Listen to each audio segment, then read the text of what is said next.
What's up, y'all? Welcome back to Fish at the Moment. Today I'm on the Arkansas River and I just finished putting a beat down on some Arkansas River bass with a Squarebill crankbait. In this video, I'm going to explain 5 common mistakes that I see beginning and advanced anglers make when fishing Squarebill crankbaits. You definitely want to avoid these mistakes if you want to put more fish in the boat on Squarebills this year. Let's get into it. The first and most common mistake I see anglers make with a Squarebill crankbait is their boat positioning. The reason for this is because I feel like a lot of anglers don't understand the true purpose of a Squarebill crankbait. If you look at this bait, it actually has a squared off bill, which is designed to deflect off of cover, like rocks and wood. Therefore, you want to actually have this bait deflecting off of objects in the water as much as possible. This bait here dives between 2 to 4 feet deep, and my goal whenever I cast this bait is to have it in that 2 to 4 foot zone for as long as possible during the duration of a cast. For example, if I'm fishing down a riprap bank, the key strike zone for this bait is going to be a foot to 3 feet of water right up against that riprap bank in those rocks. Therefore, to get this bait in those rocks for as long as possible, I'm going to position my boat so that I'm putting it right up against the bank with my trolling motor almost on the shoreline, basically just far enough off the shoreline that the trolling motor isn't hitting the rocks. I'm then going to cast that bait so that it lands a foot or 2 from the shore and parallel that bank. This will allow that bait to stay in that 1 to 3 foot zone in those rocks for the entire cast. But instead of paralleling these riprap banks, I see a lot of anglers putting their boat 20 to 30 feet off the bank and then casting at a 45-degree angle into these riprap banks. The problem with this is that your bait is only going to be in that key strike zone for maybe a quarter of your casts, and the rest of the time it's going to be over deeper water coming back to the boat. Therefore, to keep that bait in the strike zone as long as possible, you want to make sure that your boat is right up against that shoreline and you're paralleling that bank. The same concept applies when you're fishing other types of cover with a Squarebill crankbait, like a laydown. A laydown is basically a tree that is either fallen into the water on the bank or a tree that's sitting out in the middle of an open flat. In both cases, you're going to want to keep that Squarebill as close to that laydown as possible because that's where your strike zone is. That's where the bass are setting up. To do this, you're going to want to position your boat so that you're casting straight down the edge of that laydown, paralleling it, and running that crankbait down the side of that laydown. This will keep it in that strike zone as long as possible and generate the most bites. Now, there are times with laydowns where you can cast across it from different angles and generate even more bites, but you definitely want to make sure that you make at least one cast straight down that laydown and parallel it, bouncing this crankbait off the cover.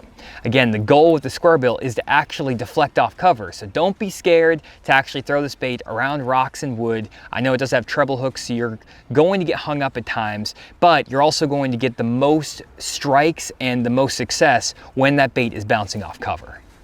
The second most common mistake I see anglers make with a Squarebill is not making enough casts on key pieces of cover and structure. If we take a look behind me here, you can see there's a nice waterfall that's coming over the top of this jetty, creating current. Now, I was fishing in an area just like this earlier today, and I had to make the exact same cast 12 or 13 times to finally generate one bite. The reason for this is because a well-designed Squarebill like this Megabass S-Crank will have a hunting action where it's going to swim right and left and not just come straight back to the boat. This makes that bait have an erratic look and it triggers more bites. In addition, that bait's going to be bouncing off rocks or wood, and it's going to make that bait go all over the place under the water. What this means is that you're not going to be able to replicate the exact same cast 2 casts in a row. Every cast can be a little bit different, and sometimes those fish want that bait coming the exact perfect way off of a rock or down a certain current seam or whatever it is to finally commit to that bait.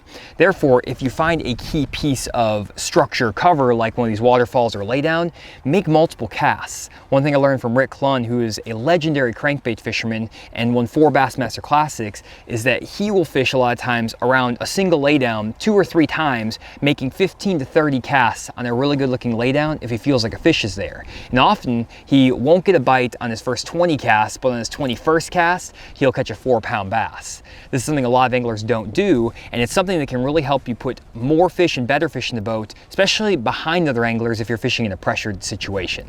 The third mistake I see anglers make when fishing a Squarebill is not matching the right equipment with the hooks that they put on their Squarebill. Again, my go-to Squarebill crankbait is this Megabass S-Crank 1.2. It's the smallest size of the S-Crank, and the reason I go with this bait is because I used to break off a lot of the lips off of the less expensive crankbaits I would throw, and it got really annoying, honestly. And I was also looking for a bait that had a different profile that would give me advantage in pressured situations. This S-Crank is a little bit more pricey, but the bill doesn't break on it, and it does have definitely a unique shape and look, and a unique action that I think a lot of these fish aren't seeing. Another reason I went with it though is that it has these lighter wire round bend hooks that are super sharp out of the package. Now, there are two philosophies with hooks on Squarebills. You can either go with some lighter wire hooks like this, or you can go with some heavier gauge hooks that are short shank and extra wide gap. This is what KVD throws in a lot of his Squarebills. The difference between these two hooks is that you have to use a different rod to maximize your landing ratio with these hooks. For example, my preference with the S-Crank out of the box is to just keep the light wire hooks that come with it on and throw a little bit lighter rod. This is a Denali Lithium Pro medium power, moderate action crankbait rod. The medium power means that it's going to have some give to the rod when I set the hook, so I'm not going to pull the hooks out of the fish's mouth. It also has a moderate action, which means that that rod is going to load up a little bit slower and bend almost halfway through the rod. This means that I'm going to have more time for that fish to actually eat that bait, and it's not going to pull as hard when I actually set the hook on that fish with those lighter wire hooks. This gives me a really good landing ratio, and it works great for me, and that's how I prefer to set up my crankbaits with this exact rod. But another option is to throw the heavier gauge hooks, these EWG extra strong short shank hooks. I don't personally throw these heavier gauge hooks on my Squarebills, but from the pros that I've watched that do use these heavier hooks, they usually use a more powerful rod, like a medium heavy powered rod. And sometimes they'll use like a glass rod, some use a composite rod, some of them use moderate action, fast action, kind of is all over the place. So I'm definitely not an expert on these heavier gauge hooks, so you may need to experiment a little bit, maybe check out a few other videos as well if you want to try this approach. But personally, what I found that works best for me is the lighter wire hooks, and then pairing that with a lighter action rod, and I'll throw that on either 10 to 15 pound, 16 pound fluorocarbon Sunline FC Sniper with a 6:3-to-1 or 7:1 gear ratio reel. This is just a Cast King Mag Jaws, like $60 reel that pair with this nicer rod. So that's the equipment I use. Again, you need to experiment a little bit. If you are losing fish on your crankbaits pretty often, it's most likely that you don't have the right action rod, or you're not using the right hooks to match the rod that you already have. Sticking with the topic of hooks, another common mistake I see anglers make when they're fishing a Squarebill is not changing out their treble hooks after fishing with a Squarebill for 3 or 4 hours. Again, the objective with the Squarebill is to dig it down in rocks and around wood, but oftentimes this will dull the hooks and cause the points to basically not be sticky anymore. When this happens, there's two things you can do. You can either sharpen your stock hooks, which is something you can definitely do, but I personally don't like to take the time to do that, or you can just switch them out for different hooks. And my personal preference is when I do switch out the hooks on this Megabass S-Crank is to use these size 4 Gamakatsu EWG lighter wire hooks. These are not the 2X strong. They do have an EWG extra wide gap, but they're not short shank. They're just the EWG hooks. I'll link them down in the description, along with all the equipment I talked about if you guys want to check them out on Tackle Warehouse. And I'll put all the colors and stuff I use as well, so definitely check that out down below. And again, my basic rule of thumb is to change out my hooks on a Squarebill crankbait every 3 to 4 hours that I'm fishing it consistently around rocks.